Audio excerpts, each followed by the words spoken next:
Hello. Joseph Conrad द्वारा लिखा novel heart of darkness. आइए हम इसमें मार्लो के कैरेक्टर को समझते हैं।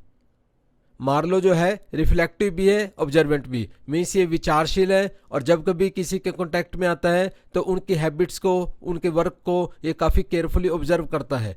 Marlowe often contemplates the nature of humanity and the wilderness, जो ह्यूमैनिटी की नेचर है और दूसरी तरफ जो मनुष्य जंगली हो जाता है, असभ्य हो जाता है, स्वार्थी हो जाता है, तो किस तरीके से ह्यूमन बींग्स का नेचर है, तो इन चीज़ों के ऊपर मार्लो जो है कॉन्टेम्पलेट करता रहता है। These traits lead him to question imperialistic assumptions and the darkness within man. तो इस तरीके से जो इसकी आदतें हैं तो ये क्वेश्चन करता है इंपीरियलिस्टिक अजम्पशंस, जो साम्राज्यवादी धारणाएं थी उनके ऊपर भी ये क्वेश्चन करता है, and the darkness within man, और किस तरीके से उनके दिल में भी खोट है, किस तरीके से वो भी सभी लोग स्वार्थी थे। स्केप्टिकल ऑफ इंपीरियलिज्म, साम्राज्यवाद को लेके मार्लो का संशय। His experiences in Africa reveal the hollowness of European civilising efforts. यहाँ पर हम देखते हैं मार्लो जिस तरीके से अनुभव करता है अफ्रीका में जाके, और यहाँ पर आके फिर ये रिवील करता है कि किस तरीके से जो यूरोपियंस हैं, जो कहते हैं कि हम सिविलाइजिंग एफर्ट्स कर रहे हैं, लोगों के भले के लिए काम कर रहे हैं, तो वास्तव में मार्लो हमें बताता है जो यूरोपियंस हैं वो अपने स्वार्थ के लिए काम कर रहे हैं, और जो उनके ये दावे हैं वो बिल्कुल सारे खोखले हैं।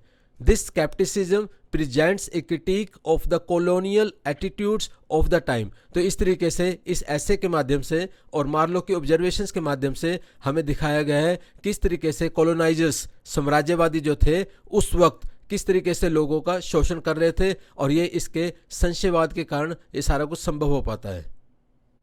सिंपैथेटिक, सहानुभूतिपूर्ण, he shows empathy towards the enslaved Africans and is disturbed by their mistreatment. हम देखते हैं किस तरीके से इसके मन में एम्पैथी है इंस्लेव्ड अफ्रीकन्स के साथ, जिनको स्लेव बना के उनसे काम लिया जाता है, and is disturbed by their mistreatment, जिस तरीके से उनके साथ मिसट्रीटमेंट किया जाता है, बुरा व्यवहार किया जाता है, तो उस बात को लेके मार्लो काफ़ी परेशान होता है। His sympathy is juxtaposed against the cruelty of other Europeans, highlighting moral complexities just because of moral values, moral things। ये काफ़ी परेशान होता है कि यूरोपियंस जो हैं वो इतनी क्रूरता उनके साथ क्यों कर रहे हैं। इंट्रीग्ड बाय कर्ट्स, मार्लो जो है वो कर्ट से काफ़ी प्रभावित होता है, उससे काफ़ी आकर्षित होता है। Marlow becomes increasingly fascinated with Kurtz during his journey. जैसे मार्लो अफ्रीका में आता है, कर्ट्स के साथ इसकी मुलाकात होती है, and he is fascinated by Kurtz's personality during his journey. Kurtz represents the enigmatic pull of power and the potential for corruption. तो यहाँ पर हम देखते हैं किस तरीके से जो कर्ट्स है उसके पास पावर है पुल करने की, रहस्यमय तरीके से, भाई इतना वो पावरफुल कैसे बना हुआ है, and the potential for corruption, और ये करप्शन भी करता है, और इस तरीके से इस पर्सनैलिटी को भी देख के जो मार्लो है विचार करने लग जाता है। मार्लो जो है नरेटर के रूप में भी काम करता है नावल के बीच में।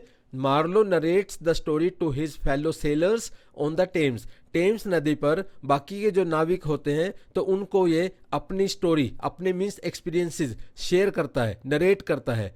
His narrative provides a frame for the novel, creating a story with in a story and allowing for a personal perspective. अपने पर्सनल दृष्टिकोण से जो story with in a story, means वैसे तो नॉवल की स्टोरी ये नहीं बता रहे, पर इसके अंदर जो छोटी मोटी जो स्टोरीज बताते हैं, अपने अनुभवों को बताते हैं, तो इस तरीके से ये एक फ्रेम के रूप में हम कह सकते हैं उसको। He provides a frame for the novel, और अपने आप में उसमें एक ट्विस्ट भी आ जाता है और ये नावल काफ़ी इंटरेस्टिंग बन जाता है। Thank you.